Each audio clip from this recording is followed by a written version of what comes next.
శాతం కూడా తగ్గుతుంది అధ్యక్ష. మన 30% మనకు మిగులు బడ్జెట్ తోటి ఏ రకంగా మీరు ఈ సంక్షేమ కార్యక్రమాన్ని ముందుకు తీసుకెళ్తారు ప్రజలకు చెప్పాల్సినటువంటి అవసరం ఉంది అధ్యక్ష. అంతేకాదు అధ్యక్ష, ఈ 6,71,757 కోట్ల అప్పుతో పాటు పెండింగ్ బిల్స్ గురించి ఎక్కడ ప్రస్తావన లేదు అధ్యక్ష.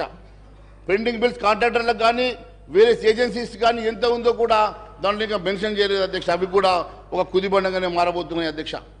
దాదాపు మరి 20,000 కోట్లను కొందరు అంటున్నారు, ఎంత ఉన్నాయో అది ఒకసారి మరి దాని మీద కూడా చర్చ చేస్తే బాగుంటుందని చెప్పి నేను అడుగుతా ఉన్నాను అధ్యక్ష. అంతేకాకుండా కాళేశ్వరం మీద గొప్పగా చెప్పారండి హరీష్ రావు గారు. కాళేశ్వరం మీద మేము ఒకటే అడుగుతా ఉన్నాం అధ్యక్ష, కాళేశ్వరం మీద మీరు తీసుకున్నటువంటి ఎస్పీవి ద్వారా తీసుకున్నటువంటి అప్పులు 9.69% వడ్డీ కమర్షియల్ వడ్డీకి తీసుకున్నారు.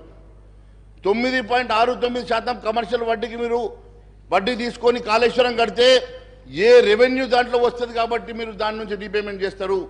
ఈ ఎస్పీవి అనేది ఒక బోగస్ ఎస్పీవా లేక నిజంగా ప్రభుత్వం దేనికోసం ఎస్పీవిని క్రియేట్ చేసింది? ఆ ఎస్పీవి క్రియేట్ చేస్తే మరి 9.69% తోటి వడ్డీతోటి కమర్షియల్ వడ్డీతోటి ఏ రకంగా మీరు రీపేమెంట్ చేయబోతున్నారో అవేమి చెప్పకుండా కేవలం బ్రహ్మాండంగా చేశాం. ఏం బ్రహ్మాండంగా చేశారు? బ్రహ్మాండంగా ఏం చేశారు? ఈ రాష్ట్రాన్ని కేవలం అప్పుల పాలు చేశారు. ఈ రాష్ట్రాన్ని పూర్తిగా ధ్వంసం చేశారు తప్ప ఈ రాష్ట్రానికి మీరు ఏం అభివృద్ధి పథంలో నడిపించారో చెప్పాల్సిన అవసరం ఉన్నది. కేవలం అంతేకాదు అధ్యక్ష, ఇంత గొప్ప ప్రాజెక్ట్ అయి ఉంటే నిజంగానే మరి కమర్షియల్ లోన్ పోవాల్సిన అవసరం లేకుండే కదా అధ్యక్ష. మరి వరల్డ్ బ్యాంక్ వెళ్ళి తీసుకురా వస్తుండే కదా.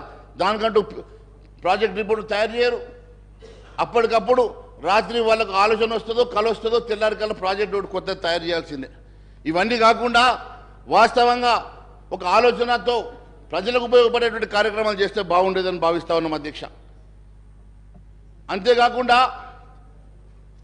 ఈ ఎస్పీవికి క్రెడిట్ రేటింగ్ ఎంత ఉందో ఒకసారి మీ ద్వారా ముఖ్యమంత్రి గారిని కనుక్కోమంటున్నాను అధ్యక్ష. మరి కాళేశ్వరంకి ఇచ్చినటువంటి ఈ యూనిట్ మరి ఇంతకాలం లోన్ తీసుకున్నప్పుడు ఒక రేటింగ్ ఇస్తారు కదా అధ్యక్ష. మరి ఏ రేటింగ్ ఇచ్చారో కూడా అది ఒకసారి సభకు చెప్తే బాగుంటుంది అధ్యక్ష. మరి క్రెడిట్ రేటింగ్ అదే కాకుండా అధ్యక్ష, వీరు బ్రహ్మాండం అని చెప్తున్నటువంటి ఈ రాష్ట్రంలో దండనీయమైనటువంటి పరిస్థితి ఏంటంటే అధ్యక్ష, పూర్తిగా ప్రజలకు సంబంధించినటువంటి విద్యా వైద్యాన్ని విస్మరించారు అధ్యక్ష. పూర్తిగా విద్యా వైద్యాన్ని ఏ రకంగా విస్మరించారంటే అధ్యక్ష, భారతదేశంలోని అన్ని రాష్ట్రాల్లో చివరి స్థానంలో ఎడ్యుకేషన్ ఉందంటే ఇంతకన్నా సిగ్గుచెడు లేదని చెప్పి నేను తెలియజేస్తాను అధ్యక్ష. యావత్ భారతదేశంలో చివరి స్థానంలో ఈరోజు ఎడ్యుకేషన్ అలొకేషన్ ఉందంటే 7% అలొకేషన్ తోటి చివరిలో యావత్ భారతదేశంలో ఉందంటే ఇంతకన్నా ఘోరం ఇంకొకటి లేదు అధ్యక్ష. అదే మాదిరిగా హెల్త్ కూడా 29వ స్థానంలో చివరి నుంచి 4వ స్థానంలో ఉంది అధ్యక్ష. ఈ రకంగా పూర్తిగా మరి ప్రజలకు మరి సంబంధించినటువంటి విద్యా వైద్యాన్ని పూర్తిగా విస్మరించిన సంగతి నేను గుర్తు చేస్తా ఉన్నాను అధ్యక్ష. మరి ఈ రకంగా అంతేకాదు అధ్యక్ష, వీళ్ళు గొప్పగా చెప్పుకుంటున్నారు. కాగ్ గురించి చెప్పారు కదా అధ్యక్ష. అదే కాగ్ చెప్పినటువంటి నేను విషయం మీకు తెలియజేస్తా ఉన్నాను అధ్యక్ష. CAG expresses concern over Telangana government utilizing borrowed amounts for repayment of public debts. ఎంత ఘోరం అధ్యక్ష అంటే అప్పులు కట్టడానికి కూడా అప్పులు తీసుకొచ్చి అప్పులు చేసిన డబ్బుతోటి అప్పులు కట్టేటువంటి దుర్భరమైనటువంటి స్థితిలో గత ప్రభుత్వం నడిపించిందంటే ఇంతకన్నా ఘోరం ఇంకొకటి లేదు అధ్యక్ష. వాళ్ళు చెప్తా ఉన్నారు అధ్యక్ష, చాలా గొప్పగా బ్రహ్మాండంగా చేశాం, బ్రహ్మాండంగా నిర్మాణం చేశాం. ఏం నిర్మాణం చేశారు అధ్యక్ష? బ్రహ్మాండంగా ధ్వంసం చేశారని చెప్తే బాగుండేది. అధ్యక్ష.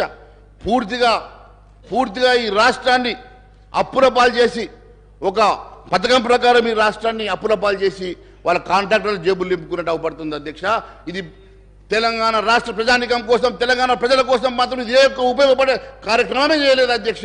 పూర్తిగా 10 సంవత్సరాలు ఈ రాష్ట్రాన్ని ధ్వంసం చేసి ఒక నియంత పాలనలో ఈ రాష్ట్రం నలిగిపోయిందన్న సంగతి నేను తెలియజేస్తా ఉన్నాను అధ్యక్ష. ఒక నియంత పాలనలో ఈ రాష్ట్రం పూర్తిగా అప్పుల పాలైపోయింది అధ్యక్ష. ఏ ఒక్క సంక్షేమ కార్యక్రమం కానీ అట్టడుగు బడుగు బలైన వర్గాలకు చెందినటువంటి వారికి ఏ ఒక్క ఉపాధి కల్పించలేని ఈ ప్రభుత్వం అధ్యక్ష. గత ప్రభుత్వం కూడా ఈ రకంగానే నిరుద్యోగ భృతి ఇస్తామని చెప్పారు అధ్యక్ష. మరి ఇప్పుడు దాన్ని పెంచి 4,000 ఇస్తామని కొత్త ప్రభుత్వం చెప్తా ఉంది. మీరు పూర్తిగా ఇవ్వలేదు కాబట్టి మేము కూడా ఎగ్గొడితే బాగుంటుందని అనుకుంటే మాత్రం మేము భారతీయ జనతా పార్టీ ఊరుకునే సమస్య లేదు. మీ భారతీయ జనతా పార్టీ తరఫున గౌరవ ముఖ్యమంత్రి గారికి, మీ ద్వారా గౌరవ ముఖ్యమంత్రి గారికి కూడా నేను విన్నవిస్తా ఉన్నాను అధ్యక్ష. ఖచ్చితంగా మీరు కేవలం 6 గ్యారంటీ స్కీములే కాదు 412 హామీలను కూడా నెరవేర్చాల్సిందే అధ్యక్ష. మరి మీకున్న నిధులు కేవలం యావత్ రెవెన్యూలో మీకున్న మిగులు కేవలం 31% అధ్యక్ష. 35% శాలరీస్కి పోగా 34% రీపేమెంట్స్ అండ్ ఇంట్రెస్ట్కి పోయిన తర్వాత మిగిలే 31%లో ఏ రకంగా మీరు కొత్త సంక్షేమ కార్యక్రమం నడిపిస్తారు, పాత సంక్షేమ కార్యక్రమాలని కంటిన్యూ చేసుకుంటూనే కొత్త సంక్షేమ ఇచ్చినటువంటి హామీలు నెరవేరుస్తారో ప్రజలకు చెప్పాల్సిన అవసరం ఉంది అధ్యక్ష. కేవలం